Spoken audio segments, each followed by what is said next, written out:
Evening, folks. Welcome back to the channel. Pardon me, I'm messing with my phone there. Just getting the last of my screens open up.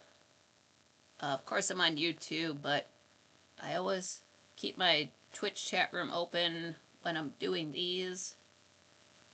Just because there are a few folks who are Franklies who don't have YouTube accounts, but they still want to watch and chat along. And that's what you can use Twitch for. It's a chat room that never closes. That is awesome. I nearly got it set up here. I did a few test streams about less than an hour ago to try to get the audio sounding better. Oh, let's see if that did anything. I can only test it so many times before it all kind of sounds the same. I do have tinnitus. That's no help at all. Okay, it's loaded in. Okay, let's see on TV. Yikes. After 7 tests, it should be okay, but I can't trust it. It's not a $250 microphone, so all it's done is fight with me since last year.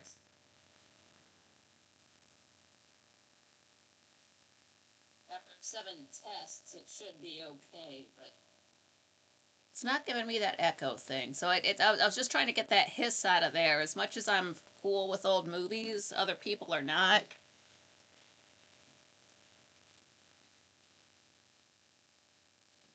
Like, there are people who like movies, but then you start to talk about them with people and they will not go near a silent film to save their life. If you're lucky, people watch black and white films. That's a stretch. But silent films, that's even rarer.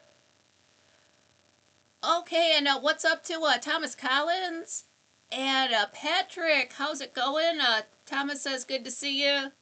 Patrick says, hope you're well. Yeah, I'm glad to see you guys too. Doing pretty good. Getting this, trying to make my brain understand how to get things to work, and it's a little bit better than my last show. I think. Hopefully. So far, so good. Oh, one to go to. Glad you made it. Smash that like button right meow. It helps out the channel. On our way to 999 subscribers. Feels like I've got something in my eyelash. I'm okay. Oh, what's up, Arden? Glad you made it. Oh, it's, yeah, if I can get the audio sounding better, that will be one less weight off of my shoulders. Got too much. I need something good going on aside from putting on these shows and doing reviews. And oh, it was so cute. Whenever I'm taking screenshots in Minecraft, I don't know where my computer's saving them to. Like, it has the first ones I took in Biomes Aplenty, but I've taken subsequent ones. I don't know where they are on my computer, but I'll find them because I took a few because I went into Minecraft yesterday and I was in my room, and sometimes I go out on the balcony, but instead I just went up to my windows where it looks west, and I usually have the time set for about an hour before sunset. But I've got a chest out there that I'm just keeping tree saplings in so I can have a fuck ton of wood. But I should really move it. I've done some terraforming around there, but the point is I look outside, I look down at that chest, and it's a big red present with a yellow bow on it. I was like, oh, it's still.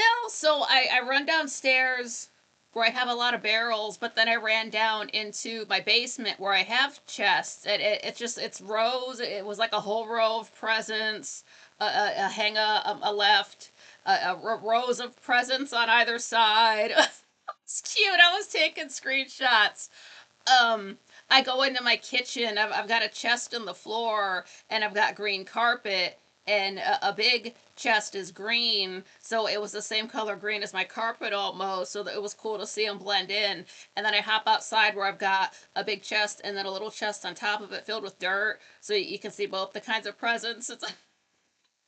It's so cute. My chest underneath my farms have gifts instead of chests. It's such a cute idea when I'm a little bit bummed out because I know the next time I log in it won't be like that. But with that in mind, they should let you color chests. Like, I don't see why you can't make a chest out of, say, a pale oak, which is basically white wood, and have a white chest. You can make boats of different colored woods, and they look like that, like a bamboo boat and the like. So I don't understand why. Like, maybe not barrels. Go ahead and keep barrels how they are. Those are just fine. But as far as chests go, like, let me just take some oak and some dye when I'm making it. It would fit because you just make a square of the wood and nothing in the middle to make a chest. I can just put some dye in there and have purple chests and green chests and gray and everything. So just nitpicking about the colors in Minecraft. It was so cute to see. I didn't have, let's say, like a border at the bottom of my. It didn't take the hot bar and turn the border into a candy cane. That was literally the only change. It was so cute to see. Thomas Collins says, I watched The King's Address, looking better than ever. Oh, I didn't know you had a king. All right, you're allowed to, if that's what you're into. I personally don't. It's I've got some other humans that I look up to, but no one's above anybody else. We're all human beings. We all put our shoes on one, or not our shoes, but our we put our pants on one leg at a time. That's the saying.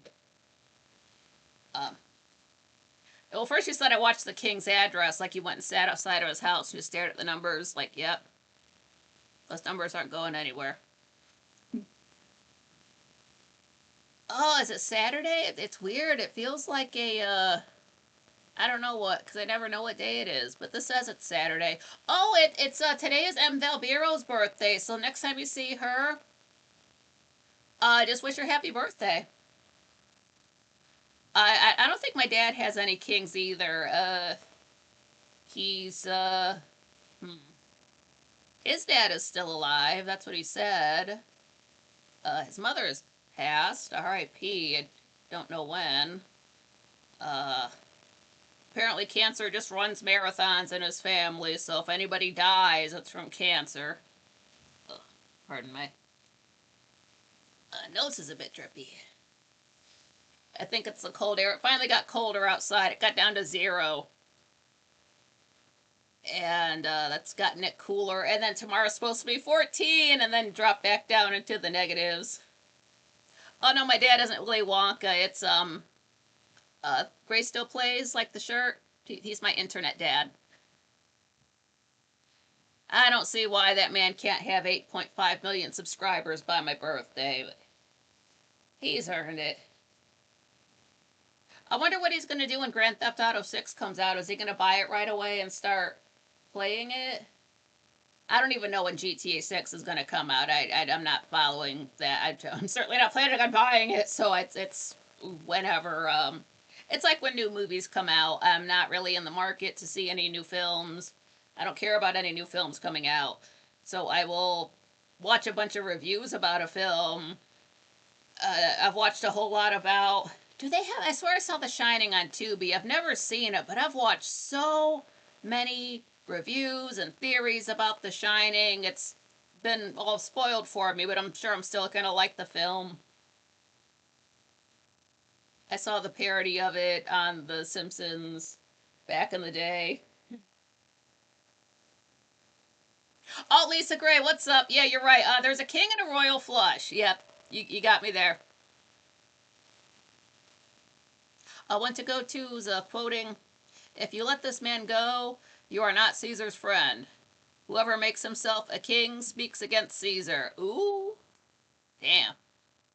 Patrick saying, Arden, how's Willie? Good, I hope. The Hammers are struggling, same as the Spurs. Oh, what's up, John Rogers? Glad you made it. Yeah, everybody just file on in. Let me look at the recap. I remember half of it, but then it's probably 2 sentences long. I wrote that so early. So last time on Dark Shadows, David saw Matthew exit that secret room behind the bookcase in the old house, and he finally told Roger and Burke. And then Matthew was right about to kill Victoria, but then there were voices saying his name. Bill Malloy showed up. 4 other lady ghosts show up. Matthew screams. Next thing we know, he's sitting in a chair. They just tap him on the shoulder. Dude just falls out on the ground, just dead. And we have 1,119 episodes to go.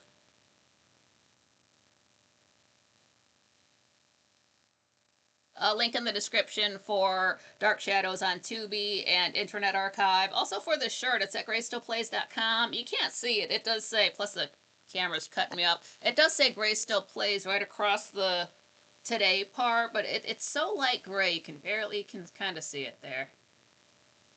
It's on the website, and the website does look like 1991 had a seizure on it. Sorry, I didn't design it, but sorry. It's looked like that for almost a year. I can't help it. Not affiliated, just a fan.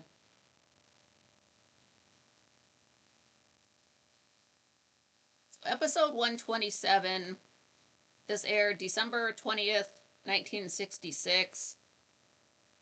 We're still in that 19th day. It's nighttime. And we're in the secret room. I don't think they reshot it. I think they just reused the scene where it's Roger and Burke. They have Victoria. They're walking out of the secret room, but they notice Matthew's sitting there in the chair.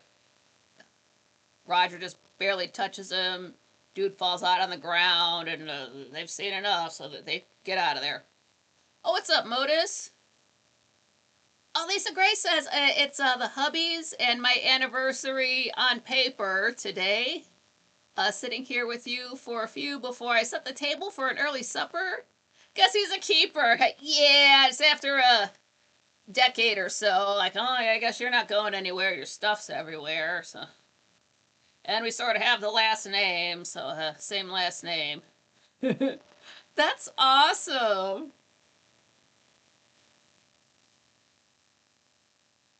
What was that like getting married right after Christmas? Like, I don't care what the hell holiday it was. Like, let's get this done now. I want that ring.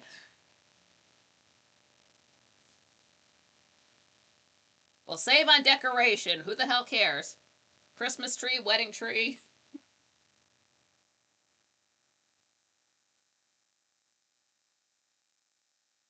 But yeah, there is that storm going on still. And if I was Victoria, I would be paranoid as hell anytime there's a storm. This is twice there's been thunderstorms and she's been locked up. So I would definitely be developing a phobia. Like, this is twice. Don't let it happen a third time. Oh, hell no. I'll lock myself in a room.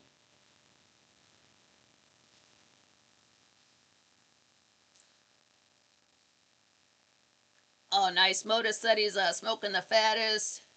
I think I'm going to get a Lobo dry vaporizer. Yeah. If it's easier, is it more like getting a bong hit's worth of smoke rather than like a little toker or a blunt or something? Don't do drugs. You do the drugs. Don't let the drugs do you. That's not a bad price. It's a hundred some odd. It's cheaper than a microphone. A good one.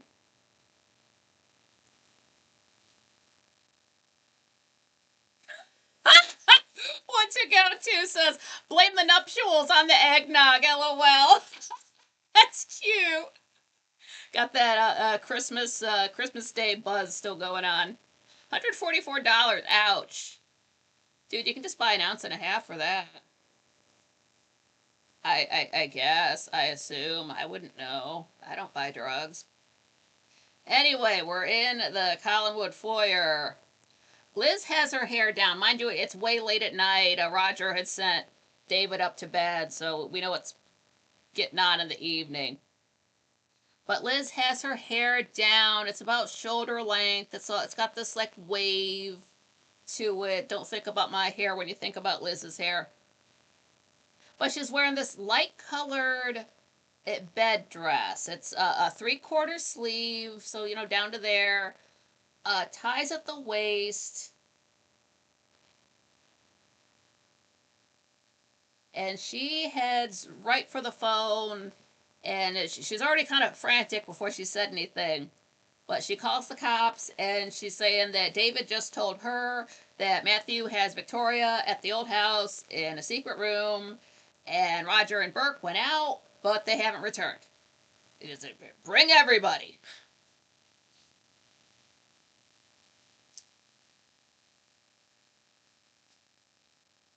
And right as she's finishing up the phone call, the kitchen door opens up.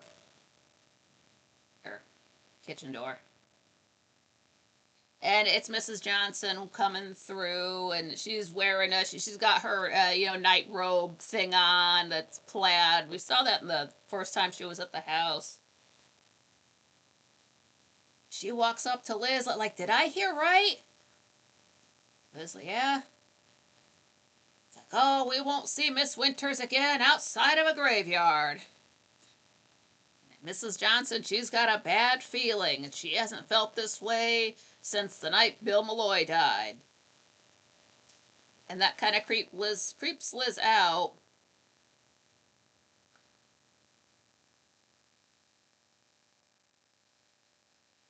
But she doesn't have time to dwell on it, because just then the front doors open up. Burke and Roger come in. They've got Victoria with her, or with them. And Burke takes her into the living room, and Mrs. Johnson, she's through the door. She's going to go make some coffee. Well, make some sandwiches, too. This girl hasn't eaten in over 24 hours.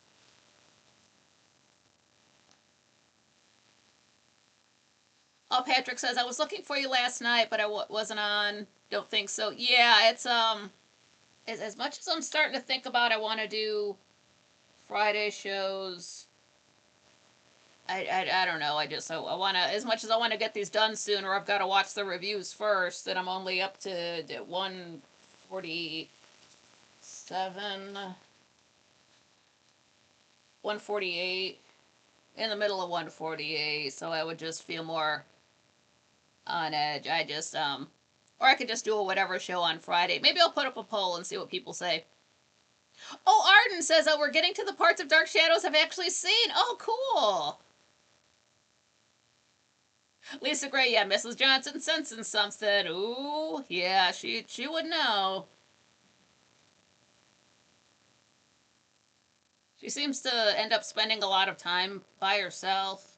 So I don't get the impression she's got a lot of friends in town. She spent all of her time taking care of Bill Malloy, so now she doesn't really have anybody, and she's just by herself with her thoughts.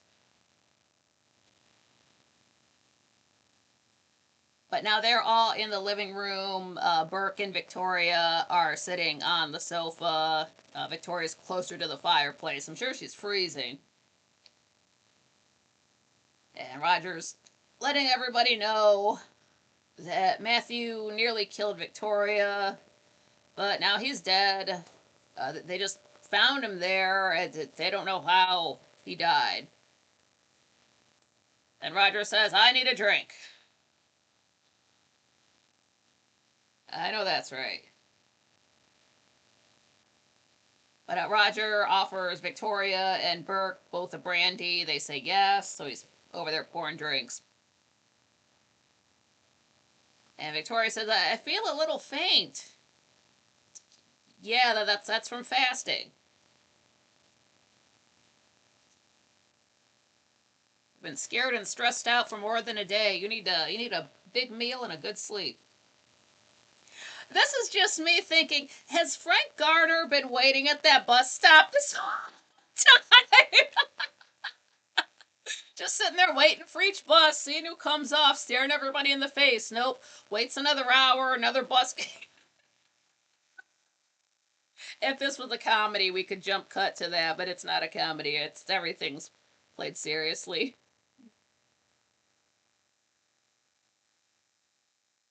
Oh, one to go to. Oh, says I was looking last night too, hoping Nikki might decide to entertain us. He.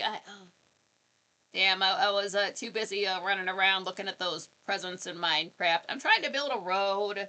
There's another portal. I thought this is going to take very long, and then I got halfway there. I'm like, oh, this is a lot. It's a lot farther than I thought. Let me just dig a little path with a shovel before I start setting up.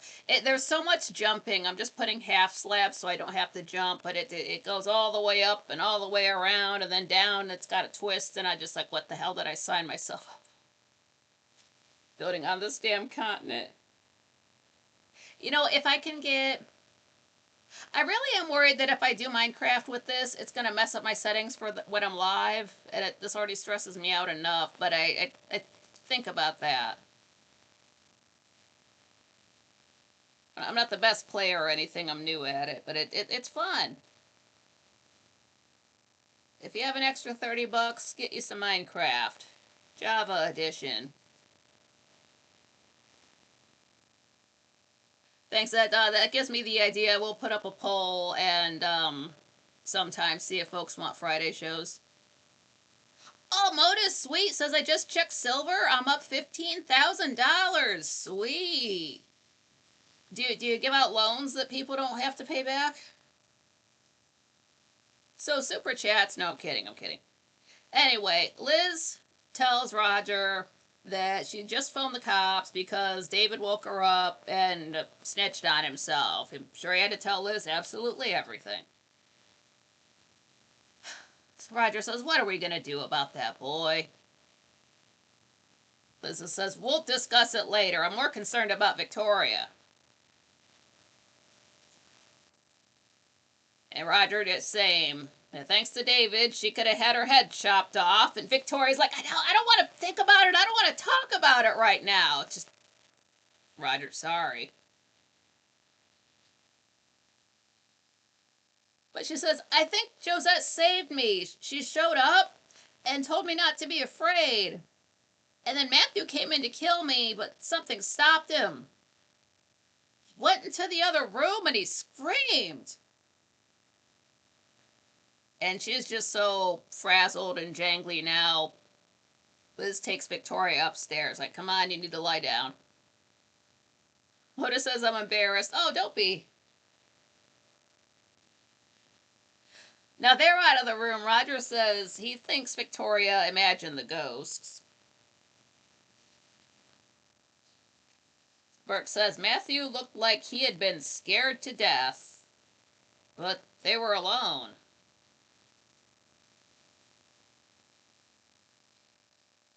So later on, Liz comes back down. She's saying that Mrs. Johnson is up there with Victoria.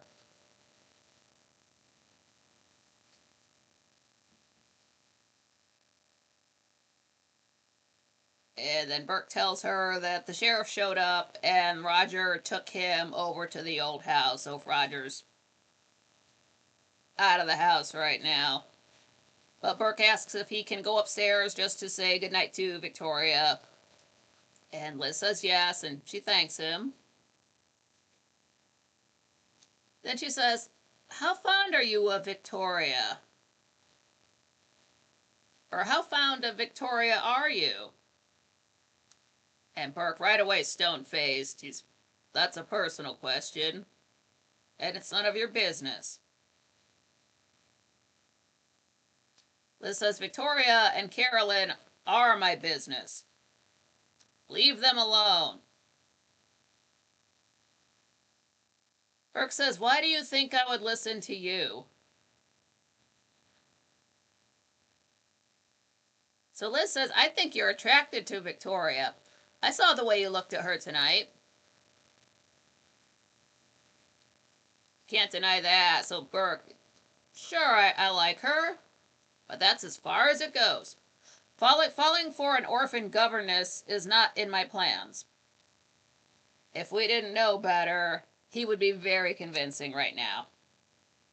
I'll give him that. Lisa Gray says, I'm about to smelt the heirloom silver. Oh no!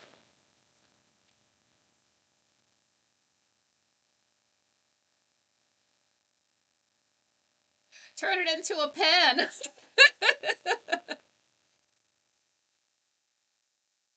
But we're up in Victoria's room now, and she's got, like, she finally has something done with her hair. Before it just seems to have been maybe put into some rubber bands or something like that. The way dude's grabbing her hair and pulling her around, but now like her hair has been brushed. She's in a clean nightgown.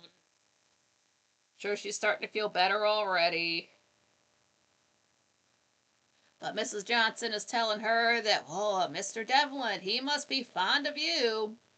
He dropped everything, including Carolyn, and searched all night. He even hired special investigators. I'm not saying I like the man, but you're lucky he's on your side. And right about now, there's a knock on the door, and Mrs. Johnson opens it up. Burke comes on in, and he tells Victoria he looks relieved to see her, and he just tells her, put tonight out of your mind. Then he says, knowing you're alive means more than anything I can think of. And as soon as he says that, he apologizes for saying it. Like, forget it. Victoria says, why? And he doesn't answer. She says, sometimes I don't understand you at all. So he says, don't try to. Just being kind of emo. So later on, commercial come back. He's telling her, like, you should get out of Collinsport. You're not safe in Collinwood. And Victoria doesn't look scared. She says, I used to be afraid of Collinwood, but not anymore. I like my job. She said, this is so sad. She said, this is the closest thing to a home I've ever had. And she says she's fond of Liz and Carolyn, and she thinks she can help David. Burke knows he can't convince her, so he says, well, if you need anything, just call. Then he touches her hair before he leaves. I don't know about hair touching, man. That's a little bit, might have to know your middle name first, but okay. Good night. He's out of the room. Now we're back down on the foyer. Roger comes in.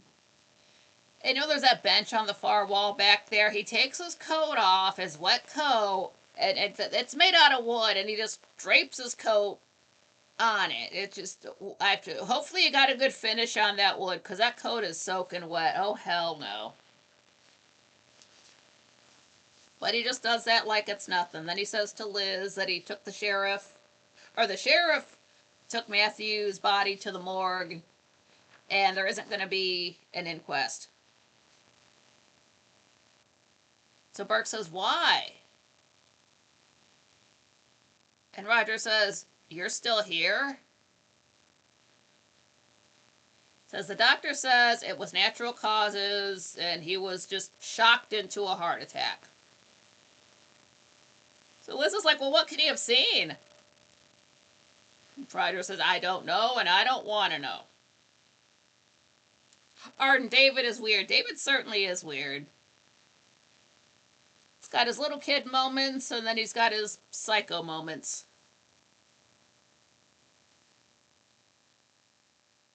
So later on, in the foyer, we see the clock. It's 2 a.m., so that means it's day 20. We are 2 ancient Egyptian weeks in. But we're up in Victoria's room now, and she's still awake. So yeah, knock on the door. There's Liz there. She's got a glass of water, and I don't know how else. I don't know if she's got them on a spoon, but she said she's brought her a couple of. I forget exactly what she says, but she brought her 2 downers. So yeah, probably the same stuff from before. But she's like, she tells her, here, take these. They'll work in a few minutes, so they must be strong. So that makes me wonder, what uppers does she take if she's so keen on her downers? Gotta balance yourself out. And Victoria does, pills, water. They don't party with them. They swallow their pills. They don't snap them in half first or nothing. It's so weird. And Liz just looks really just apologetic. She's, can you ever forgive David? Victoria says, I wish I could understand him. But he did tell Burke. I should be thankful for that and just forget the rest. And then as soon as she says that, she's like, oh, I feel those pills kicking in. So they must work fast.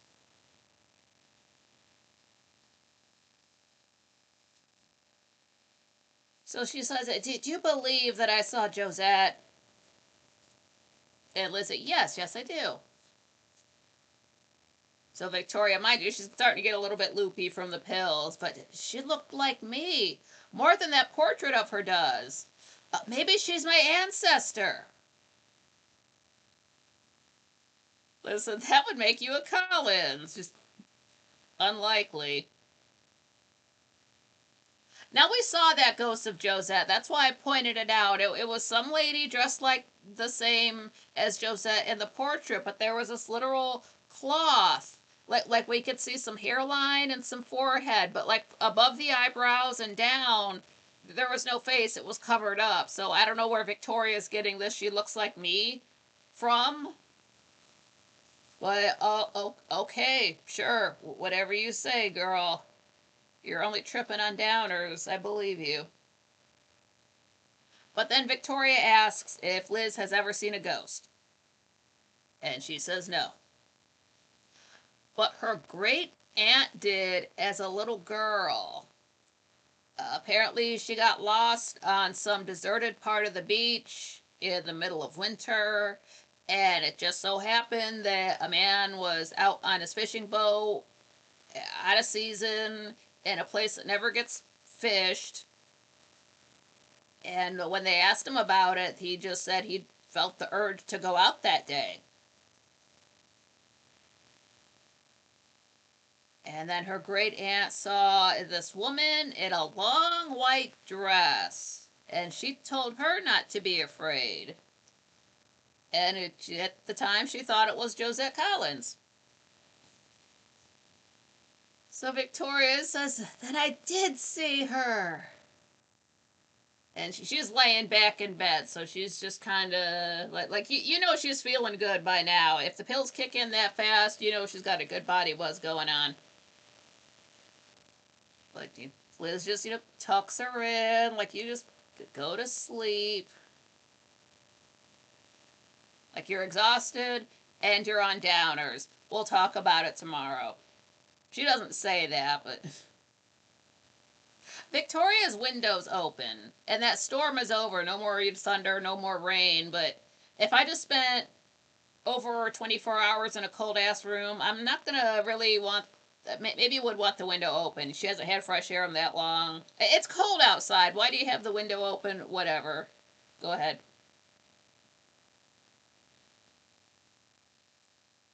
This is so weird. This is a shot we don't usually get. We have a Dutch angle of the exterior of the old house. We rarely get shot, like those outside shots. They're not used a whole lot, so I guess they just thought they were being creative. But it's a Dutch angle, and we see Josette, some lady all in white, And she's just going through in between the pillars and just kind of spinning around, just doing just normal ghost lady type of stuff out there at night.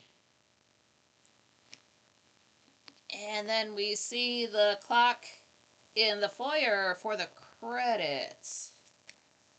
Let me see. I think it's keeping up with me, but let me check out my audio. I don't know, man. Do you guys want Friday shows where I just do a balcony chat?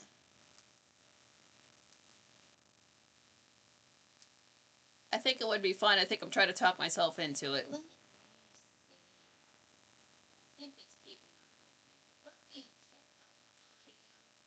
See, I was starting to wonder if this is picking up the cooling fan that this thing has to sit on. I don't know. I think it would sound more like a fan if that was it. Arden said, my aunt saw a ghost of a woman in a white dress. Actually, my mom's first cousin. Patrick's asking Arden, how's your granddaughter doing? Hope she enjoyed Christmas. Aw. Oh, she says, granddaughter is very well, beautiful, and a good baby. Thanks for asking. Aw, that's awesome. Like when, like say, babies or small children can like conceive of what they're looking at, and they see a Christmas tree for the first time. Just any kind of small creature that's like looking at all those lights and just amazed by it. It's so cute. Oh, Lisa Gray wants Friday shows, so that's about 3 votes for it, and 1 to go to. I'll tell you what.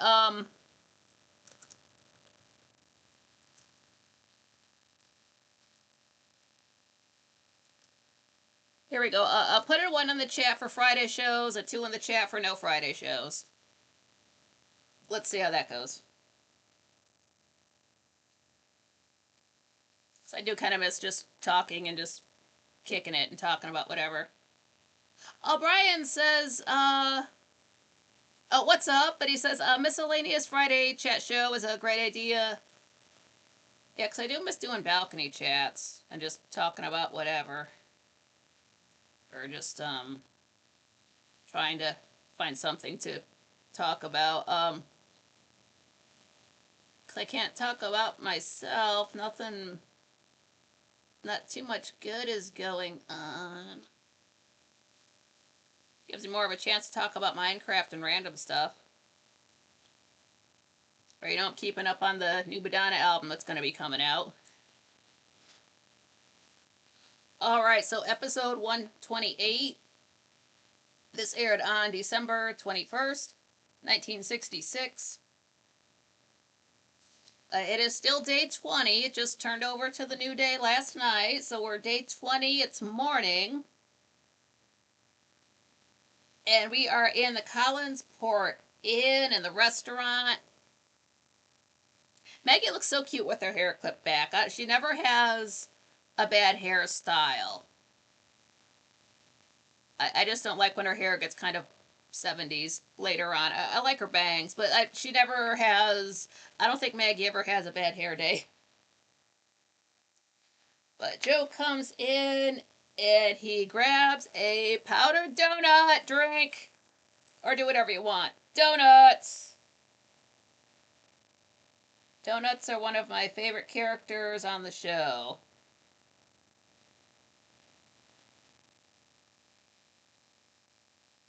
Oh, Patrick's saying he had a quiet Christmas. Glad it's gone. Cheers anyway. Yeah, it's good to see it all. See all the decorations get put away. But Joe's come in. He's saying that the coroner said Matthew Morgan had a heart attack. And you know, Maggie's already poured coffee for both of them. So she says, what else? The sheriff said Matthew's face was all twisted up. He died of fright. And Victoria said she saw Josette Collins. So Joe does not believe that. He's one person who does not have time for any of the supernatural stuff. And Maggie knows that. She says, the only reality for you is fish. and Carolyn Stoddard, if you want to call that real. So Joe calls her a brassy dame. Then he gives her a little pat on the behind. I saw that. What? And he's saying he never knows what to expect from her. Maggie's like, yeah, men expect women to be agreeable and predictable. And that's when Sam enters. It's the regular entrance for the coffee shop. And he's asking about that lady from Phoenix. And Maggie's like, sorry, I tried to get some more info from her, but I just couldn't. Sam's like, I want to know who she is. Maggie says, who do you think she is? Sam, oh, don't ask. Maggie, why are you acting like this? Sam's like, it could be important. Maggie tells him, it bothers me to see you so secretive. She mentioned she was seeing family for the holidays and just facing things and mostly asked questions. I don't know why she was there. And then she told me about Phoenix. And the whole time she's telling him this, Arden says, am I a bitch if I say two? No, that's okay. You're allowed to say two. Not all of my ideas are great. That's okay. But Sam's hearing all this stuff. He's just deep in thought. He's just not even looking at anybody. He's just, when you can't look at anybody because you're thinking so hard, that's him right now. Yeah, she just told me she was from Phoenix. Sam says, that's strange. Then he says this so fast. Well, I'm going down to the Blue Whale. And he's out the door. Dude. Before he can get out the door, Maggie's saying, I wish you wouldn't. Sam tells her, meet me there if you find out something, and out the door. So Joe just saw all of this. He's like, what's up with him? So Maggie says, well, he's upset, and he's off to the Blue Whale to solve all of his problems. So we can see how upset Maggie is by this, even Joe. So he offers to keep an eye on Sam for her. And, he's heading out the door, and he's saying, hey, I left you a huge tip over by his coffee cup. So she goes back around the counter. We can't exactly see it. It's a coin, but she drops it on the counter.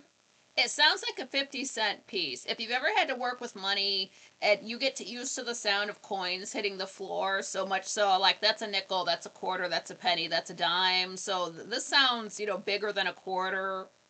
I don't know. I don't think that's Susan B. Anthony. You can kind of tell it's a little bit bigger coin. Like, I'm willing to bet that's a 50-cent piece. Who was on? When did they start putting JFK on the 50-cent pieces? Now it's starting to. I guess that doesn't matter. I don't know if they mention any. They don't mention any presidents on the show. Oh, Patrick says, Arden, are you hoping West Ham can win on Friday night? Oh, yeah, you can't watch me if you're watching the game. I understand. But anyway, Meg's got her big tip. And right as she, there's the counter everybody sits at, and then there's like a little bit of counter area that basically faces the camera, so that's where Maggie is looking. And just then from the hotel side, through those doors, that Phoenix lady comes in. And she's got this, like her coat has this fur collar. Wearing gloves again, of course. Sits at the counter, orders a coffee. And Maggie starts right in. She's like, "Did you hear? Last night they found Matthew Morgan dead of a heart attack. So they say. He might have died of fright seeing Josette Collins, and Victoria Winters saw her too. She heard him scream when no one was out there, and the lady looks upset, like she just walked in the room and you're telling her about dead people and seeing ghosts and whatnot. Like, girl, I know you were the only one in the room, but read the room. I don't think people quite want to hear that before they've had their first sip of coffee. But just let her. This is her thing. Maggie hears all the gossip, so she's Twitter. Twitter minus the crying. But Maggie notices she looks upset. She's like, "Oh, did I say something wrong?" The lady says, "Oh no." So Maggie,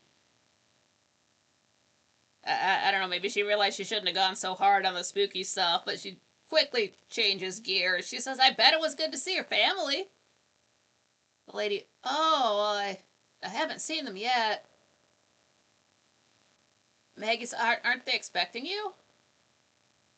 Lady says, "No." So Maggie, "Oh, well then it'll be a surprise." Lady says, "More than that. It'll be a shock." Maggie says, "You sound like they never expected to see you again. I hope it works out." And she watches the lady, she's got to take out her cigarette and her matches, lights up. But after she lights her cigarette, she's just staring at that match, just staring at the flame really hard. I was like, uh-oh, she's a pyro.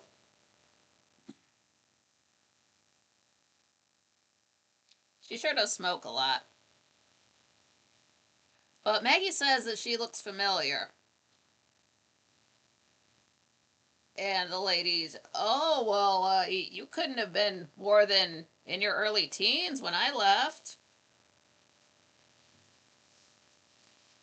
So Maggie asks if she's a Spencer or a Lang, Lang.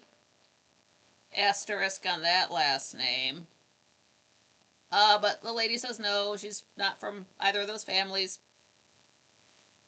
Then she stands up like she's gonna go, and Maggie's like, "Well, you haven't touched your coffee," and the lady's, like she paid for it. I watched. She did reach into her purse and set down a coin, so she's not trying to scam her or anything. But the lady's really just looks like she has to go, and she's turning to walk out. Maggie's like, "Well, my name's Maggie. If I can do anything." Oh, the lady's, "Well, thank you, but no," and she's just walks out, has somewhere else to be, floats on out of there. Eyes a little bit drippy.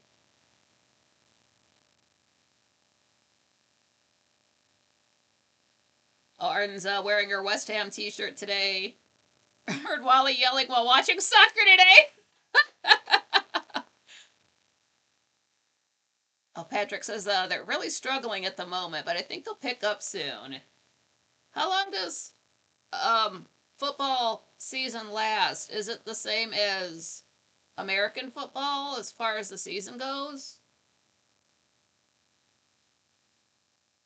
I'm not sure when that ends. January? I don't watch that. But anyway, we are now in the Blue Whale, and Sam is feeling it. He's got his glass there. He's at the bar, like the counter bar there. Knocks his drink over.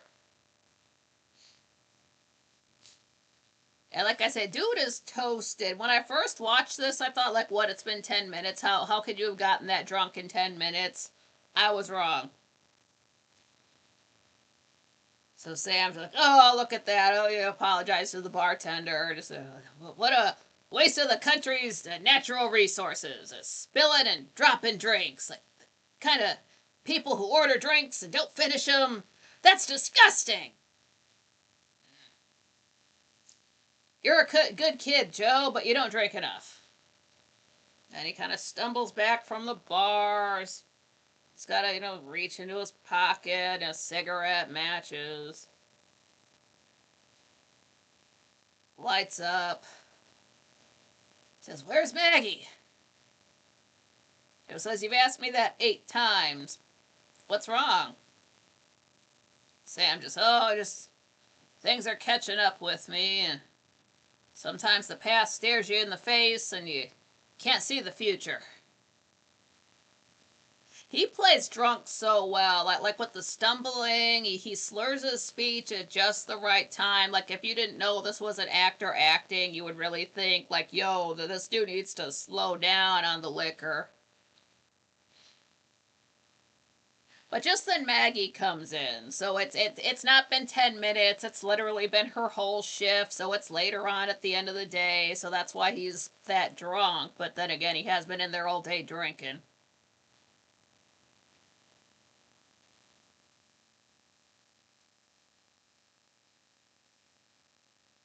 Patrick says till May. Wow, they play all through the winter in those shorts. No wonder those guys are so hardcore.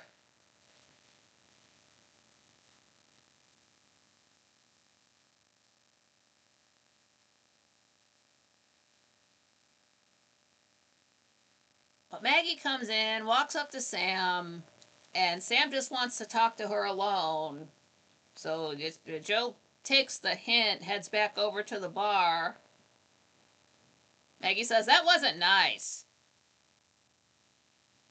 And Sam doesn't care about that. He just wants to know what she found out. So they sit. Maggie says, "Well, you tried to get information from that lady, but she wouldn't say anything." So Sam grabs her like she's leaning on the table as she's saying this. But so Sam grabs her arms. It's like, "I've got to know." Maggie said, I did everything except ask her for her name outright. Like I felt like a spy. And she knew what I was up to. She seems like a nice person. Sam's up. If she is who I think, you'll see how nice she is. Maggie says she said her family will be shocked to see her. Sam, yeah, that sounds like her. But I've got to be sure. And Maggie tries to ask him some questions, but he's grabbing his coat. Grabs his hat, pops it on. He's just out the door. So Joe walks up to her and asks, "Do you want me to follow him?" Maggie, no, it's no good. He won't rest until he settles whatever's bothering him. So Joe offers to drive her home. So that kind of cheers her up. So they get out of there together. Oh, Arden says, or asks how the Spurs are doing this year. Oh, Patrick says they're struggling too. A bit of crap season so far. Man, those guys need to get it together. Arden says, "I used to be a Spurs fan when they had Harry Kane, Kane. Love that dude. Lost touch after he left. Yeah, I know what that's like. They got rid of the guy I like. Screw that."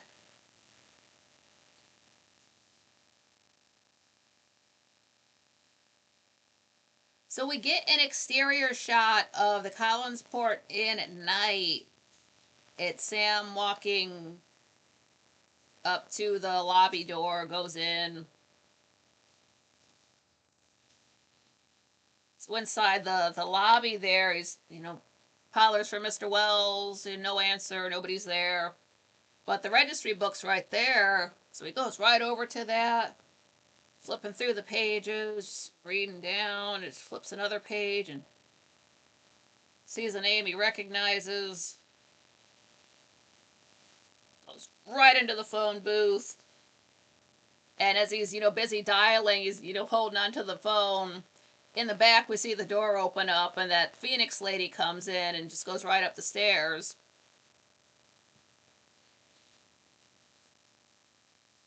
Then we see the phone is ringing over in the Collinwood foyer. And Roger answers it. So Sam's like, meet me at the Blue Whale in 2 seconds. Yeah, I'm drunk and I'm about to get drunker. The worst thing that can happen has happened. And he hangs up. And Roger's looking at the receiver.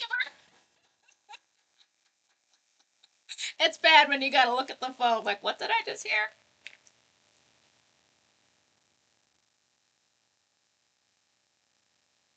Lisa Gray, yeah, drunken sigh. When Sam intends to get drunk, he's never tipsy. He's either just starting out or he's in the bag. There's no, like, halfway with it.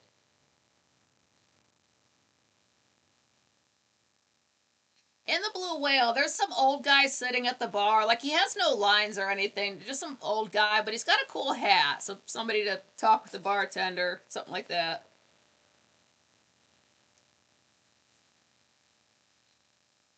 But of course, Sam's already back in there. Roger comes in.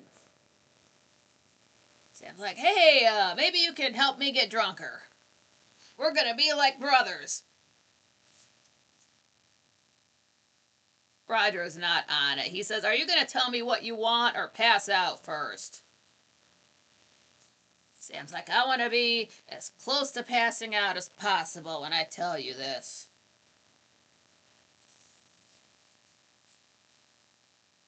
And they were sitting down there, but Roger, he's absolutely had enough. He says, you've got 1 minute. He stands up. Roger, you're up. Sam grabs Roger's arm. I saw someone we'd never expected to see again. Who's the one person who could ruin your life and mine? Roger really thinks about it. Says there's only one person. Sam, that's right! Laura's back in town! And we see the Blue Whale for the credits. So that's who the blonde lady is, Laura Collins. That's Roger's wife. That's David's mom.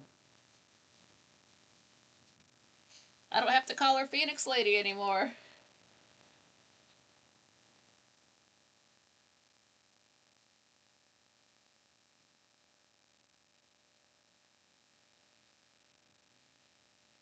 Art says Wally assigned me to be a Spurs fan because he wanted to watch Harry, but not be disloyal to West Ham. Patrick says he now plays for Bayern Munich. They're top of the league, and Kane is the top goal scorer in Europe at the moment. Oh, damn, he goes. Art said, but like I said, Wally told me I like him so I could watch him. Oh, Harry's an Eastender? That's what Patrick said. Cool. Okay, yeah. Episode 129 aired December 22nd, 1966. Still day 20. It's nighttime. We're at the Blue Whale. And Sam's saying that I saw Laura 30 seconds after I hung up with you in the Collinsport Inn lobby. This could be the end for both of us. He calls the barman Bob. Okay. And Sam says, if I'm gonna drown, I prefer it be in vodka. He says, you're in bigger trouble than me. I wasn't driving that car. Roger says, be quiet. Why hasn't she contacted me? Sam doesn't know. Said she's registered under her maiden name. Maybe Burke brought her here. Ryder says she didn't leave a foreign address at the sanatorium. Sam says Burke can find out anything. Laura's been asking about you and Burke from Maggie and just general questions about the Collins family. Now they both stand up. Sam say, well, Laura did feel guilty about that accident, and she didn't start drinking until after being married to you all those years, and that's why she ended up institutionalized. Or, yeah, he says it like a question. Didn't she start drinking after being married to you all those years, and that's why she ended up institutionalized? Roger says, what of it? Sam says, maybe she wants revenge. Does she know I saw the accident? Roger, I don't know. We didn't talk about it. So then they sit back down. Sam says, if she doesn't know I was involved, you wouldn't tell me. Roger says, Laura may or may not know. I paid for my silence. I don't know what I'm going to do about Laura. Sam says, you better decide fast. Roger's done with this. He heard everything he needed to. He's out. Arden says, I love the blue whale. It's my favorite part of Dark Shadows. For a bar, you expect it to be maybe like a happy, upbeat kind of place, but you will see such big tone shifts. Sometimes the place is hopping. Sometimes folks are getting devastating news. Sometimes there is a bar fight. I just like every different kind of scenario happens in that bar. It's great. It's not like, oh, we're going to see the blue whale. Everybody's going to be in a good mood. No, no. No, not at all.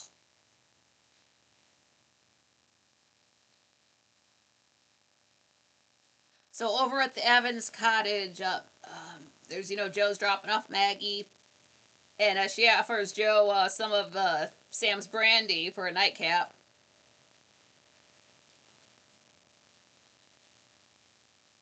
And Joe notices like the whole way home. He says, "You're quiet like you don't want to talk." I'll say now Maggie, she's wearing a dark skirt with that super thin belt, like a centimeter wide belt, and it's this light color. It's this fitted short sleeve sweater. Like the sleeves are just like a t-shirt, but the whole thing is a sweater. She's saying it's like, I don't think talking will help, and she just doesn't understand why Sam is put off by that lady.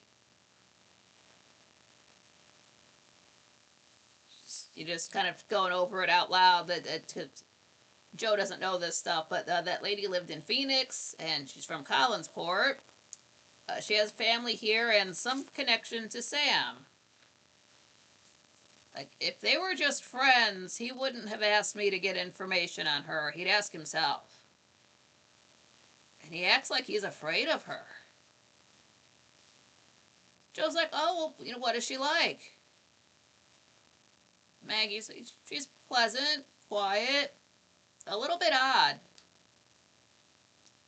Joe says, well, maybe she was a model and they had something going on and he just didn't want to tell you about it. Maggie says, I hope it's as simple as that. I'm worried about him.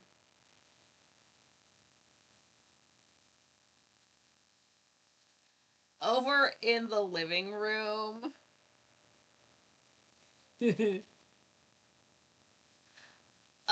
there's that, we didn't know it until way later on, but there's that one secret door that just opens up from that. There's some kind of cupboard or whatever, and Roger touched it, and that wall opened up, so it's a door. There's a chair up against that door. It's not gonna, nobody's going through that door right now. I just happen to notice that there's a chair up in front of it.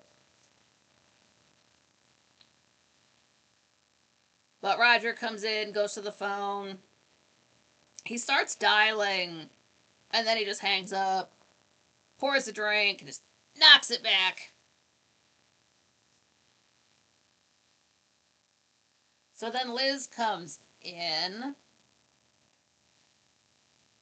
She's wearing her double pearl earrings, one strand of pearls, It's that black dress. It's got lapels on it. It's made out of some kind of thick, rich, uh, uh, better than velvet. I don't know. But it's like that. A fabric like that. You can tell by the way it catches the light. And it's got those two like jewels that are just at the waist that brings the eye in. That's really the only colorful embellishment on it.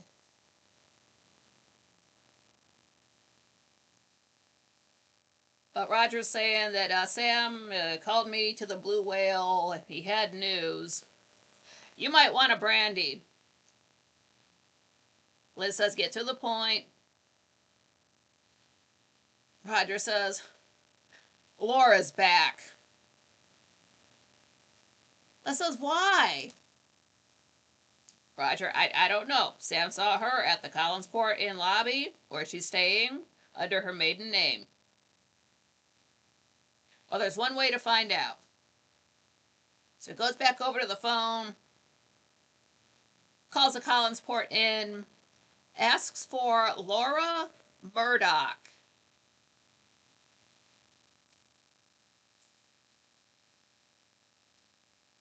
And just no help. He gets they confirmed that she's staying there. How did people, was there just not privacy back then, or was this just a TV thing where we get more information than you would in real life? But it is, they just have no problem telling, just I mean, maybe they recognize Roger's voice, but still, you don't have to tell them who's staying at the hotel, but they just do. They just confirm it. But he can't get through, so just hang up. So Roger's like, I don't, maybe she's back because she wants money. Liv's like, well, I don't see how. She gets a generous check every month. Roger says maybe that's not enough. But she hasn't asked for much since she left the sanatorium.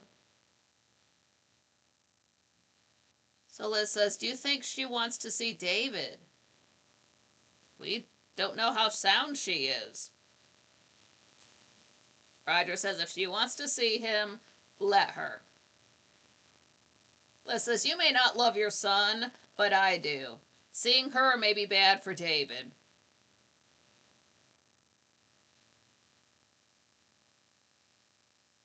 So Roger's like, yeah, you tell her that. Liz says, you're afraid of her. I always sensed it. You could have talked to her just now, but why didn't you? Yeah, like they offered to patch Roger through on the call, but he said no.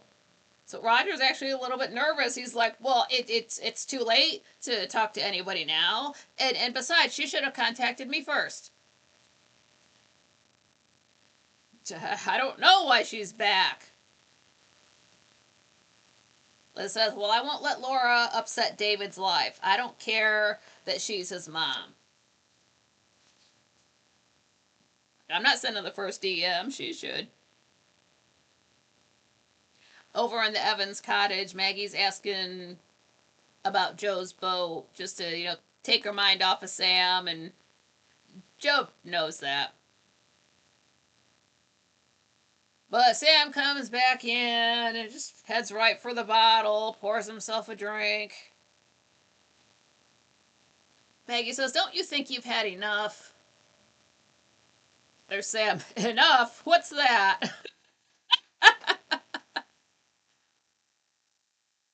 So Joe says good night, and good night. And Sam, he's being kind of like loud with it. He pulls his easel over. He's got an idea, and it can't wait. Maggie just wants him to go to bed, sleep it off, but no, no, no, I'm gonna stay up. Oh, he's left-handed, so I've got an idea for a painting. Okay, Maggie says good night. And before Sam gets to painting, he goes, pulls out a cigarette, strikes a match. He just stares at the flame. We've never seen him do this before when he sparked up before, so this is new for him. Then he blows it out, goes back over to the easel, starts painting. What to go to? Does the hotel use an open registration book? Yeah, it's like nobody was at the counter. The book was just up there on the counter where like that's about chest high, so you can sign it. Um, it was just sitting out there, and dude just opened it up and just he could just read every name on it. So I was just supposed to keep that under the desk. I doubt anybody came into town and was trying to get a room at I don't know 7 p.m., 8 p.m., whatever the hell time. I don't really know exactly what time the that coffee shop seems to be open most of the day. But still, like nobody is coming into town that late and getting a room, and you would think they would. You sign the registry, you put the book away, you grab the key, you show them to their room. You don't just. It couldn't have been. It's not that busy of a town where they had that many people checking in at once that he wouldn't have had time to put it away. I don't know why it was still left out. It's just the honor system. Nobody else has looked through the book before that we know of, so it was just sitting out, yeah.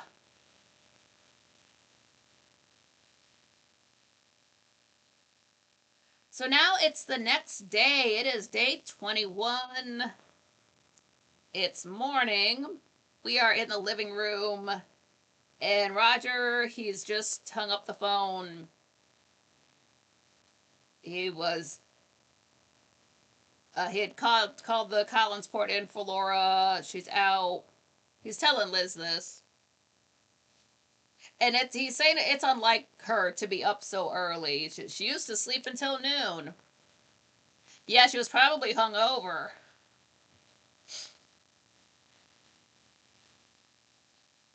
But anyway, here's Liz. She's wearing this dark colored dress with this light colored collar.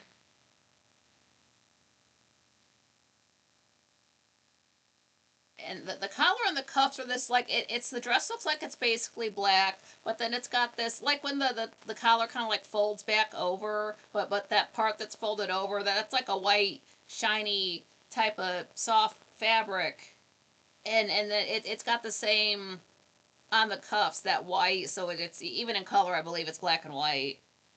It's one of my favorite dresses on her. But Liz is telling him that he could have left a message. And Roger's not in a hurry to see her at all. But Liz wants to know what Laura wants. And Roger's just, oh, Laura was always unpredictable, arriving unannounced. She might be on her way here now. So over in the Evans cottage, Sam is passed out on the sofa. Did not even make it to bed. He's got his coat over him for a blanket. Empty bottle on the floor. And then Maggie comes out. She's all dressed up for work. And notices that empty bottle down there. But she's not going to leave him pass that on the couch like this. She's trying to, wake up, Pop. You want to, get some coffee in you. I'm not going to leave here like this. It's just, he's like, go away, go away. It's too early. I can't. Maggie's like, yeah, you deserve that hangover the way you were acting last night. And he's just over on the couch, just sitting up. Just, you know how it is when you're first waking up after a bender. So Maggie walks over to the easel and she just, is this what you painted last night? Sam, was I painting last night? Maggie's like, yeah, I couldn't talk you out of it. I've never seen you paint this way before. Sam gets up like, oh, I don't remember. Wanders over to the easel. Maggie says it looks like a woman standing in fire. It's creepy with wild colors. Sammy just picks it up off the easel to look at it. It's just, you gotta turn it a bit so the camera can see it. But it like the whole painting, it's got a dark background, and there's some blonde woman. She's got her arms raised up, and it kind of cuts off where this is too, where you can't really see past the elbow. She's got her arms up, And all the rest is flames. Like there's flames in the background, there's flames creeping up. Like we can see the woman's face and some of her hair, but everything else is just fire coming straight up from the bottom. And you can tell just whatever it was, it's got these differences in color. It even shows up in black and white. Sam's got this look on his face like, I made that. And then for the credits, the pictures on the easel, we get a shot of that for the credits, so you can see it just with these wild, like, because when he got home and started painting, like his arm was all up and down the easel, so that was the flames.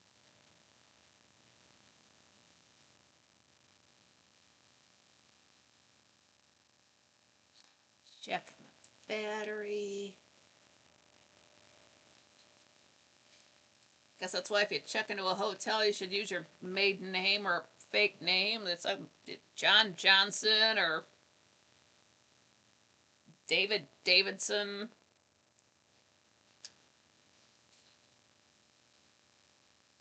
All right, episode 130 aired December 23rd, 1966. It's still day 21. Still morning time. We're in the Collinwood foyer.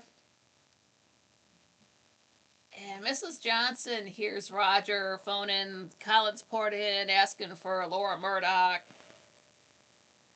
Oh, she's out? Oh, okay, well. She's right outside the living room door, eavesdropping.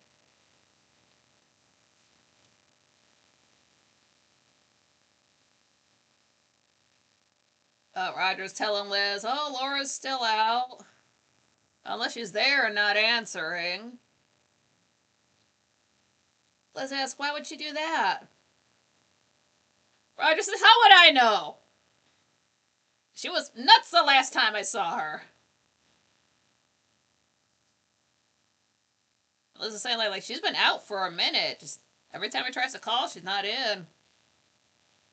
So Roger really wonders if Burke brought Laura into Collinsport. And Liz figures, well, she's probably here to see us. All of her family's moved out of town. So up in Burke's room, Mrs. Johnson is there. Burke lets her in, and she's got the good gossip. Now, have I got news for you? This has them all nervous up at Collinwood. You won't believe who's back in Collinsport. Laura Collins. Burke feels some kind of way about that. That news kind of hits him. Mrs. Johnson just goes on. Nothing really shuts up Burke, but this kind of, quiets him. Mrs. Johnson's saying, must have been yesterday or the night before, but I hear everything. They think you brought her back to town. Burke's like, well, I tried to a few years ago, but Laura was in a sanatorium and they said she wasn't making progress. Mrs. Johnson says, well, the Collins family hasn't seen her yet, but she's staying right here in this hotel. So Burke gets right on the phone. Mr. Wells, is Laura Collins registered here? No. Okay, well, try Laura Murdoch. Okay, and what's her room number? All right, thank you. Hangs up. It tells Mrs. Johnson, like, you made my day. So then we see, this is new. He's knocking on this door, room number 31. Knocks a couple times. No answer, so he goes away. Okay, this is a new kind of a shot where outside of the old house, and David's on a swing. It's like there's once you get sort of into the tree line, there's all the trees are big out there, but it's as if there's a huge branch hanging off, and he's just swinging back and forth on this squeaky swing. You can see the old house in the background.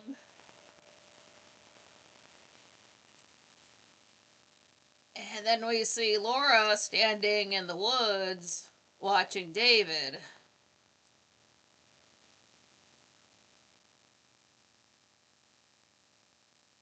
So then it's later, we're in David's room, it's night. So he's in his jammies. Mrs. Johnson's turning down his bed, telling him, "You might be getting the discipline you've been needing all of these years." And David doesn't know that word, like discipline. And he sounds like he says he felt like he was being watched by a lady earlier. Mrs. Johnson, "You're always seeing things. You go to sleep." You know, tucks him in. She's out of the room. So as soon as she's gone, David gets up and he opens the window, and it's like you've got that air blowing in, breezy sound. And down in the foyer, Roger is on the phone, calling for Laura Collins, or Laura Murdoch, but she's still out. So goes into the living room. Liz is there, and Roger's saying that Laura didn't have many close friends, so she must be with Burke Devlin right now. Liz asks, "Are you going to tell David about Laura?" So he asks about her sometimes. So over in the foyer, there's a knock at the door, and Mrs. Johnson opens it. It's Laura! And it's, you can tell Mrs. Johnson recognizes her, and yeah, sure, Mrs. Collins, come right in. So Roger's coming from the living room. "Mrs. Johnson, who was it that..." Oh, and now they're face to face for the first time. And just get a real standoffish. Just, "Hi, hello." Laura asks about David, and she wants to see him. She says, "You never expected to see me, did you?" "Well, I never expected to come back." Looks around, and Collinwood hasn't changed. So they, "Won't you come in?" They go into the living room. Now Liz is wearing that yellow dress. I've told you about it before. It's full down to the floor. Covers the arms, long sleeve. It's this whatever type of pattern. It's got this really thick round collar all the way around. Like if you roll up a fabric and it turns into a tube like that. That's the collar for it. There's an outside layer of it that it's sheer and the same color. I just know that because we do see it later on. And the double pearl earrings. It's up too high to wear a necklace with.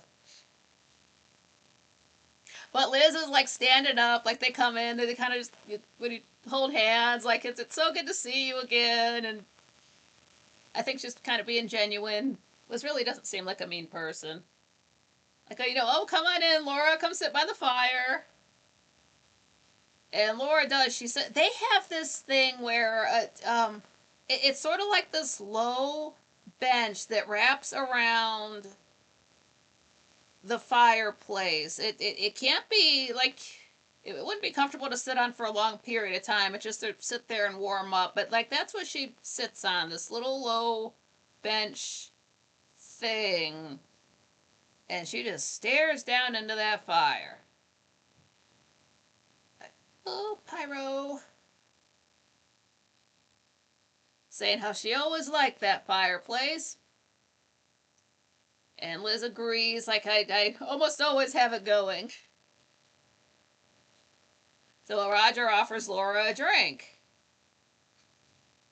And she turns him down.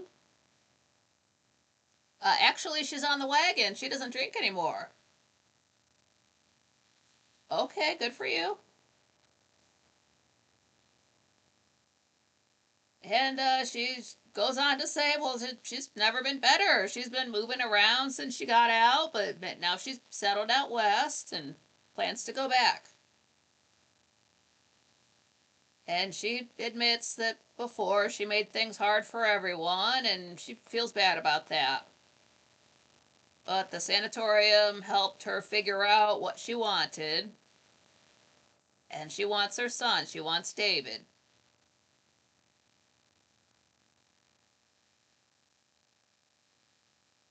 I do believe, I didn't write it down, but Laura's wearing some kind of giant coat. Her clothes do seem to be like, maybe that was the style, but her clothes do seem to be oversized to the point where like it's not the 90s. It's like we can't see her figure under there or nothing. Maybe it's comfortable, but just to it just like you could be like super overweight under there. Who knows with all this extra fabric? It just looks like a tent, but it's I don't know, maybe that's her style. Maybe it keeps her warm. Anyway, but we're up in David's room now, and he's asleep. It's like he's having a nightmare, tossing and turning. He keeps saying the word mother.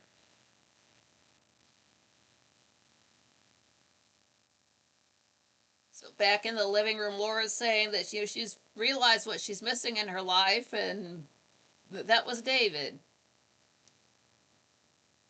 Roger tells her that he never expected to see you again. We were told your case was hopeless. So then he gets a little bit serious, like, where do we stand? Like, we're still married. And Laura, she has no desire to continue the marriage, as she won't stop a divorce. All she wants is full custody of David. So Liz lets her know that David's gonna inherit some money, when he turns 18. Laura says, I don't care about that. I only want his love. She looks at Roger like, do you want him more than I do? Roger, I don't know. So Liz says, it's got to be David's choice. So Laura wants to look in on David. They told her that he was asleep, but she just wants to go in and she open the door, take a look at him. But Liz says no. So Laura doesn't, push it. She's been there long enough. She says goodbye. She's out. Roger turns to Liz. Do you believe her? Liz, I don't know. But in the foyer, the doors open. The door upstairs opens up. I guess so. Wait, where would it be? Door opens up. Now David, he's just kind of, he's in his jammies. Just kind of stumbles across, down the stairs, goes to the front door. And then the front door is blow open. Huge gust of wind. And that's when Liz and Roger notice David there, so they go like, hey, the hell back in here, kid. What the hell? And that kind of snaps him out of it, like, no, my mom was calling for me. They gotta, when you wake somebody out of a sleepwalking, so he's upset. It's like, no, they both get a hold of him, and he'll close the door, take him back in, take him upstairs. And we get a shot of the fireplace for the credits. Of course we do. Okay. Now, episode 131.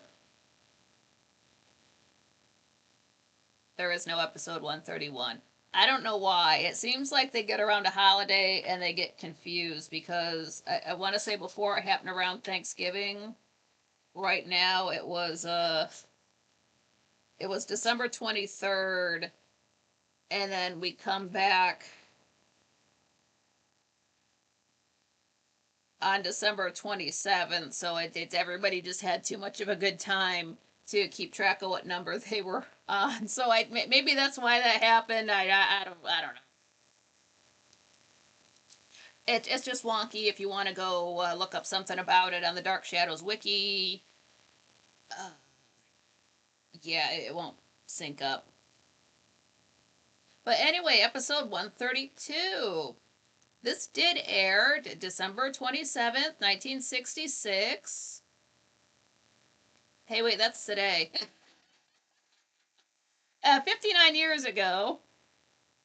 Finally caught up. I wonder when that was going to happen. I wonder when I was going to talk about an episode and it was going to be the same day then when it aired as it is in real life, and we finally caught up.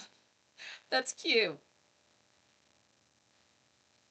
But yeah, we are in day 21. It's nighttime though. We're up in David's room.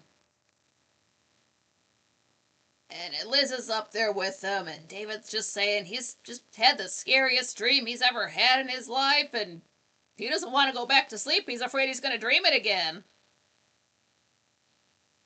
So Liz offers to read to him, and David's like, no, that's for babies. It's like, okay, well, just, try to get some sleep, just good night. So when Liz is out of the room, David goes back to the window and just hollers out, like, is anybody out there? It's like he's feeling himself being watched for the last day, so that seems to have him creeped out as well. But now we are on to day 22. It's morning. We are in the kitchen at Collinwood.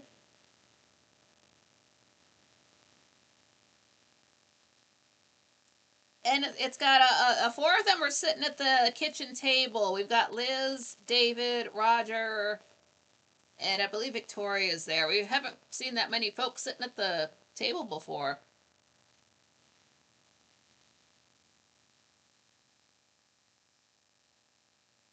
But Liz is in her checkered suit, that one that I say that makes me think of Chanel. So it's this light colored checkered pattern.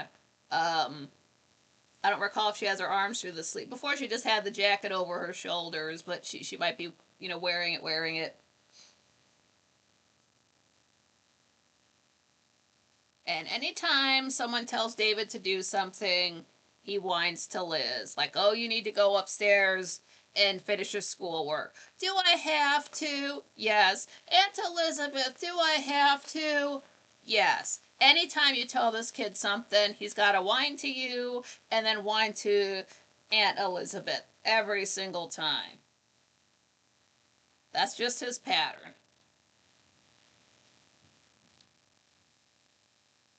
But he wants to go out. He doesn't want to do his schoolwork. He wants to go out and play. Like, no, do it now.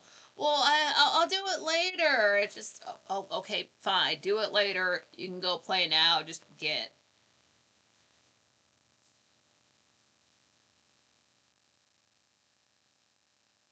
Roger's saying to Liz, like,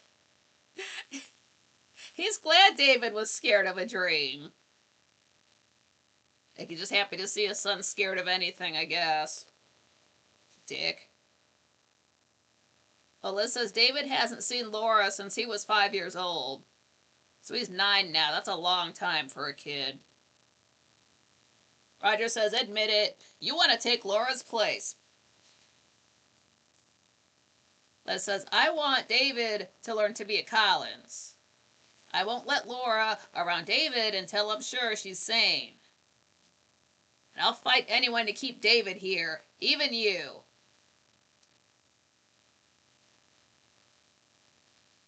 So up in David's room, he's talking to Victoria, asking, why don't you hate me for leaving you tied up at the old house? And Victoria says, well, you told Burke. She says, I used to get mad at the foundling home because I had no one to talk to. And David's not sure he wants Laura to come back. As much as he used to talk about his mom and missing her, now he's backpedaling that. But down in the kitchen, Liz is saying that she's worried how seeing Laura will affect David. Now we're back up in David's room. He's saying he mentions that bad dream, but he doesn't want to talk about it. Like, I had a bad dream. What happened? I don't want to talk about it. So he's just not feeling well. He's really not himself. He's not feeling well. So Victoria's like, well, if you're not feeling well, why don't you lay down? We don't have to do schoolwork. It's like, really? It's like, yeah, you're not feeling good. Just do it later. Just take it easy. So he, like it's that easy to get out of schoolwork is the way he is playing it. So Victoria leaves. And there's David right there back at his window calling out the window for his mother. Over in the living room, Roger's bringing in firewood, and he's wearing a long sleeve shirt. It might be a sweater. He's wearing gloves, and he's got I don't know, like four like after wood's been chopped, like logs like that. Carrying that in and just putting it by the fire. He's has to do work now that Matthew's not around. Don't want to get your hands dirty. But Liz is there saying that you never liked Laura. You called her a gold digger.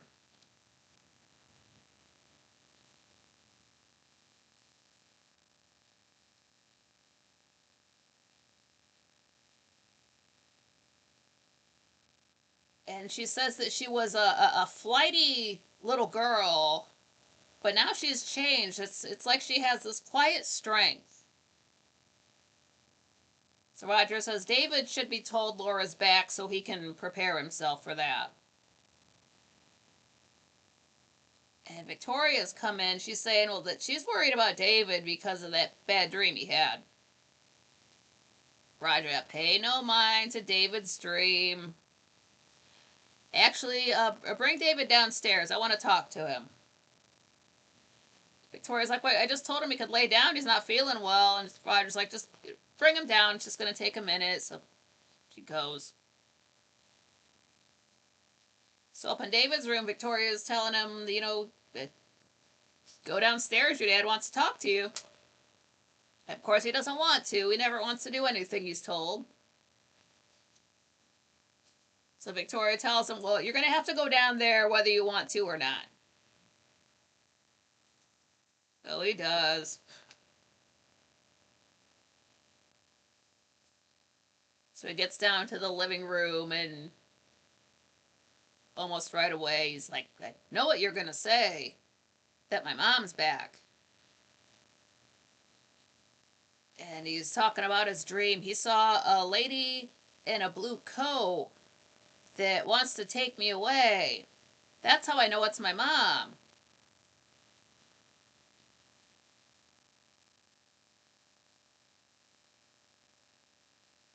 And that's kind of all he has to say. And then he just kind of calmly goes back upstairs. Ryder says, I didn't think he'd take it so calmly. Les says, how did he know what she wore? Like, he was asleep when she got here. So we're back up in David's room, and he's just upset. He can feel his mother watching him, and he's just like, stop it, stop looking at me. There's nobody in the room, but he can sense it, so he's upset.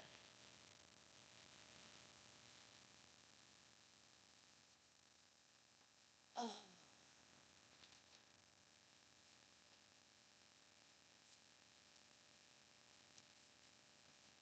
Yeah, let's keep going. All right, episode 133 aired on December 28, 1966. It's still day 22. It's still morning. We're up in Burke's room. He's phoned Mr. Blair, and he's saying that Laura Collins is at the hotel, and he's going to find out her plans.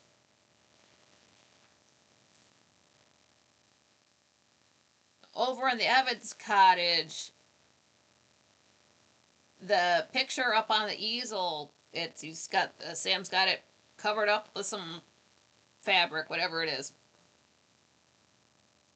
But he kind of reluctantly just uncovers it so he can see what it is. Can't believe he painted that. And Maggie's all dressed up for work. And she notices that she mentions Sam's been skipping breakfast the last few days. There's some eggs for him in the kitchen, just sitting in there waiting for him.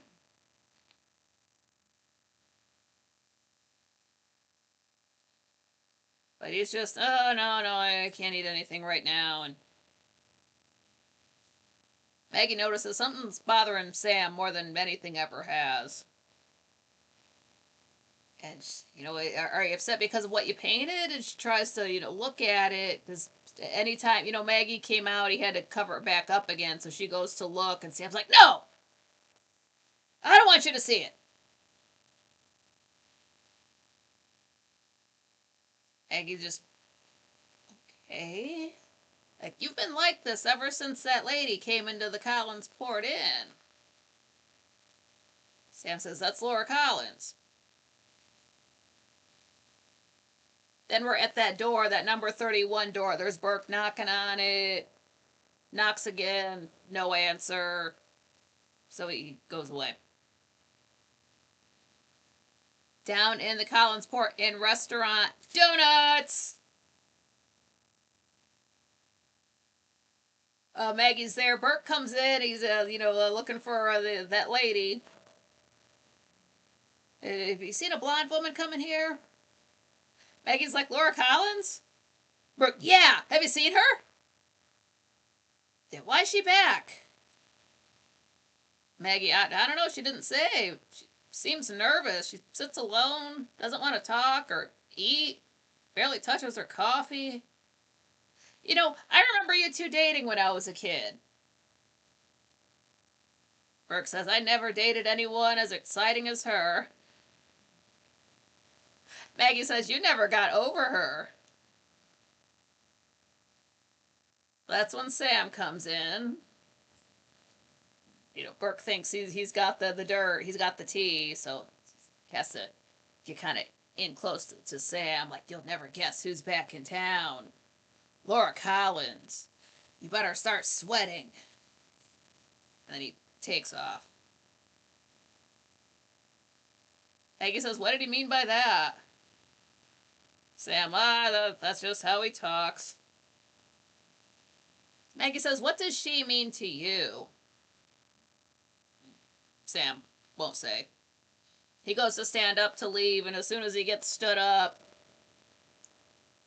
the entrance to the lobby, Laura comes in. She's wearing a dark coat, a white scarf, or if it's not white, it's light colored, but they stop and see each other, like, oh, you. So Laura's like, oh, well, they recognize each other. Laura's like, oh, well, you look the same. Sam, yeah, well, alcohol's a preservative. Says, oh, well, you're as beautiful as ever. She says, hardly. Still painting?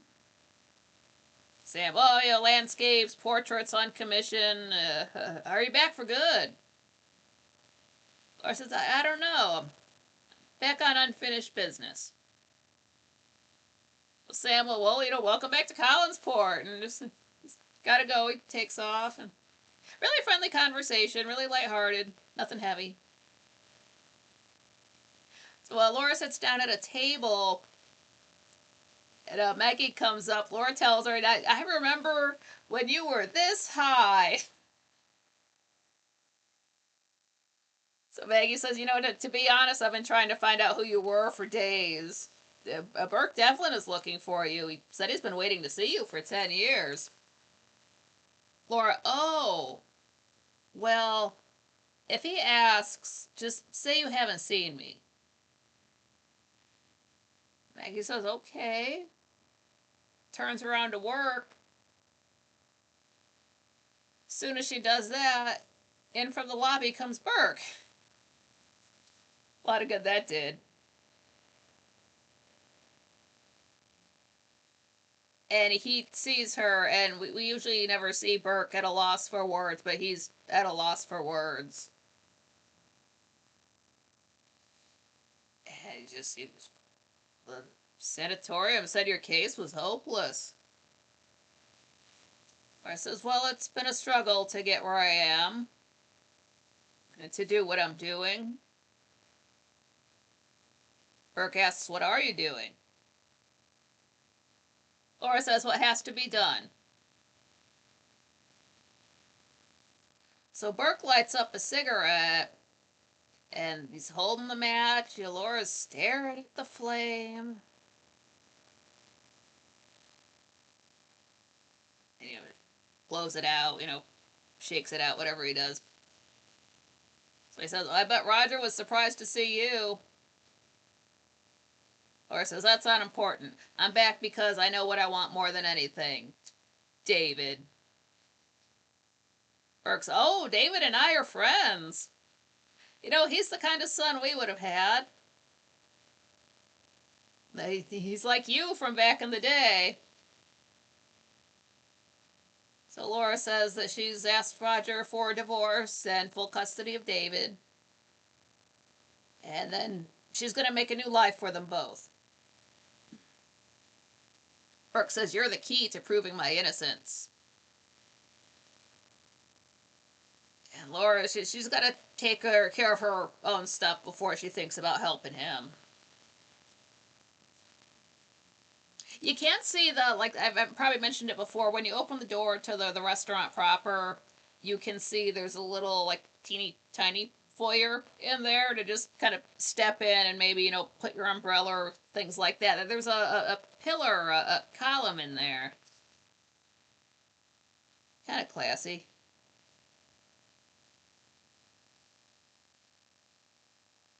Now, over in the Evans cottage, Sam is just painting like his arm is possessed, like he's trying to put his arm down, but he still grabs the brush and starts just going and just doesn't like what he sees, but he can't stop. And then it's after a few times of that, he's trying to pull his hand away, it won't work, and then he's kind of horrified by what he's looking at. He just, no! Throws his brush at the picture. And then we see what he's seeing. We're looking at the picture, and it's like this, halo around the picture's head of just, it's like lights that are, I think we're supposed to think that they're flames.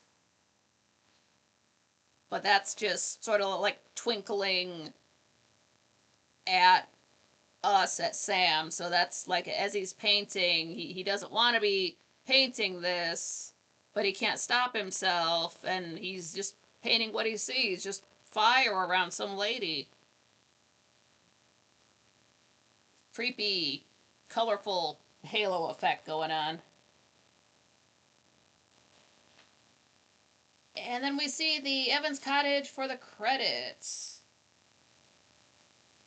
Oh, that's a good. I've got 11 minutes left. That's a good place to stop off at. I don't want to rush an episode in 10 minutes. I've never tried to speed run an episode before.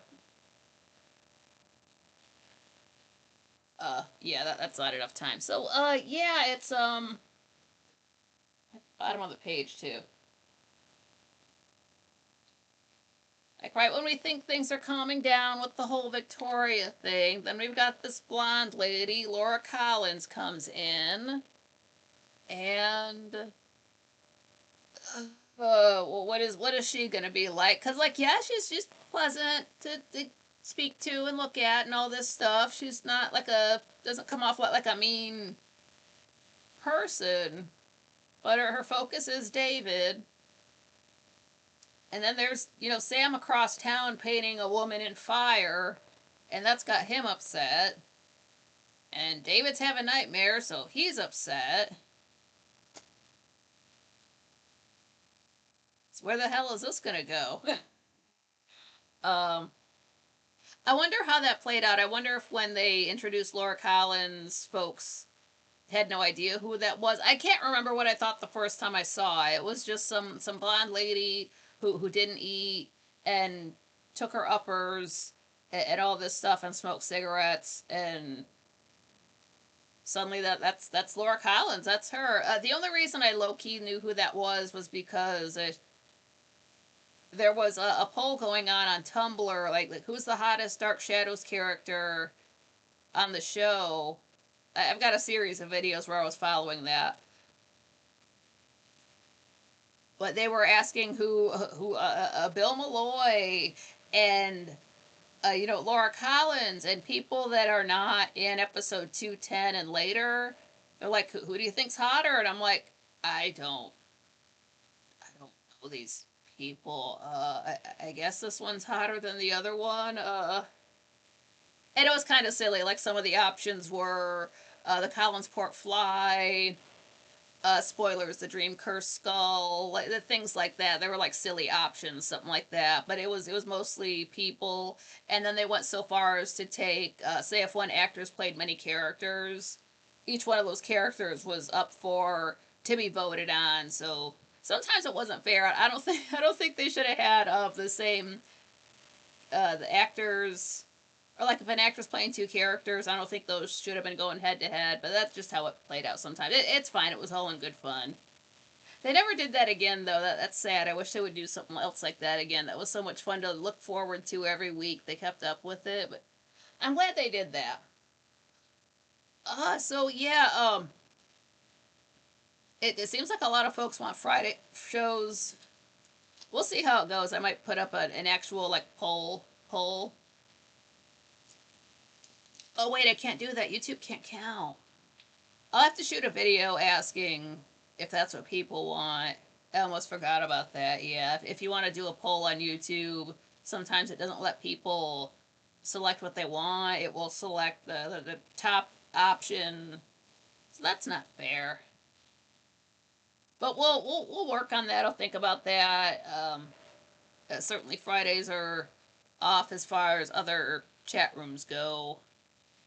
Other stuff that I follow on YouTube, they're mostly video uploaders. It's not really, and if they do go live, they upload videos anyway, so it's not like I have to be anywhere else on a Friday. I'm usually doing it so I have a whole day to watch Dark Shadows, or if I want to get some gaming in, I'll do it then. It just depends. But yeah, I'll think about it. I do like the episodes when I can just sit here and we can just shoot the breeze about whatever and talk about stuff. Um, yeah, I hope the audio was less 1932 for me. That would be awesome. I hope everybody had fun for Christmas, even if it's not a holiday for you, if you don't celebrate. I hope it was just a good day. Nothing crazy happened. Like nothing broke and you had to call maintenance or a plumber or something silly like that. Just on a holiday, that's even worse. Like you could have broken any other day, but you had to choose Jesus' birthday. That's just how it goes. And again, you can watch all of these on Tubi for free. They've got it on Internet Archive. Pluto TV has most of it. You will see it broken up into seasons. I don't follow that at all. Like watching it through, I never got a sense that like, oh man, this is the end of one season and this is the start of another season. I was never looking for that kind of pattern, and I never really felt that way. But then I would notice when I was going through the episodes, I would end up stopping. Like there's two episodes left of a air quote season. I don't know if it was broken up into seasons like that when it originally aired, so that's why I kind of don't mind it.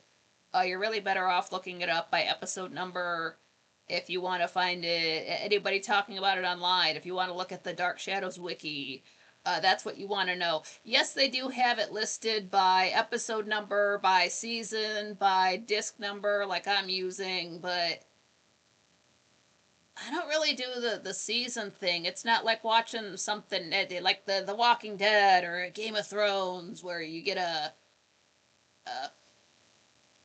well, they do something bad now where they break the season up into two parts. So you get the first half of the season, you get some kind of weak ending, and then you get like the mid-season premiere, and they'll do something big for that, and then you get the rest of the season. I hate that. That sucks, but that's also when I started watching The Walking Dead right before they were going to go to Terminus. Yeah, those who arrive survive. I got to hear about that for a whole summer or whatever that was before. People were making birthday cakes that said Terminus on it. We didn't know what that was. And then we found out you don't want to make a cake for that place. What the actual fuck? So it just the fans go the stands go too far. Yeah. Uh, I was just watching some Walking Dead videos the other day. That's why I brought that up. But then they get into spoiler territory. I haven't seen anything past the Daryl Dixon spinoff season 1, and I guess they're on season 3. And then maybe Rick is alive somewhere with Michonne, and like Negan and Maggie have their own show. I hate Maggie Green, Maggie Ree, whatever you want to call her. But I like Negan, so I would watch it for that. But I can't watch those videos because they're gonna have spoilers in them. And what if I watch those one day? I don't want the spoilers, so they should say in those videos like this covers the entire Walking Dead and whatever else. But they don't. That's okay. That's just the danger you get into with watching a new show. It's the danger you get into with watching an old show. Don't be trying to look up stuff. Don't look up fan videos or ships or nothing like that for Dark Shadows because they won't make any sense. Um, Real quick, I should have mentioned it earlier. I'll probably mention it in another video. Two of the actors on the show were married for a time. Don't Google it. Don't Google it. Maybe just guess who it was, because if I didn't look it up, I would not have guessed that those two were married at all. Completely blew my fucking mind. So don't look it up. I'm not going to tell you right now, but I'm sure I can fit that in at a later date. But yeah, two of them were married. Good for them. I don't know if they were married yet in 1966, but it did happen. So, in general, you shouldn't be don't meet your honey where you make your money, but sometimes it doesn't always fly that way. But I'm glad you guys had a couple of extra hours to spend on a Saturday. It's a holiday for me. I'm glad I can continue on with the recaps. I did get Christmas where I could catch up with the episode that I lost due to audio issues, so I feel like I'm on track with that. Sun's in Capricorn. Let's see. Oh yeah, I did mention the shirts. Grace still plays. GraceStillPlays.com. Not affiliated, just a big fan. What else is there? I do have super chats. I've got Venmo. I've got Buy Me a Coffee because YouTube took down one of my episodes. So I got mad and I decided I don't earn when they say, I start earning when I say. So I do have those set up. 100% of that goes to myself. You're not paying for hookers and blow. You're not supporting AI. Your money stays in the United States. I read those comments on the air on my next live show. I'm really just mentioning that because I have a birthday coming up in less than a month. I will be older. I don't get hung up about my age. Well, once you get into the 200s, you really don't care. It's just numbers. I'm more worried about how much gray hair shows up on camera. You just pull those out. Or you put on a hat, or just pull out the ones in the front so people can't see the back.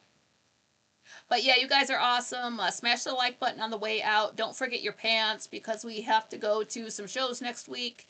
And then on December 31st and also January 1st, I will be live out on the balcony so we can kick it then. And yeah, I really hope everything turned out. I hope you guys have a great night, get some good sleep, smoke out on the balcony, get something to eat, stay hydrated. If you are a pyro, be careful. Don't set things on fire. That's not fun for anybody. Firefighters are people too. But I love seeing you guys. Thank you for giving me a platform where I can see everybody at least once a week. You guys make all of the trouble worth it. Jen Rogers says, have a great night, everyone. Yeah, everybody, take it easy. Stay based, stay sexy, stay warm. If you go out for the New Year's or anything like that, just drive safe. It just takes one psycho to ruin a good time. But you guys are the best. I love you guys.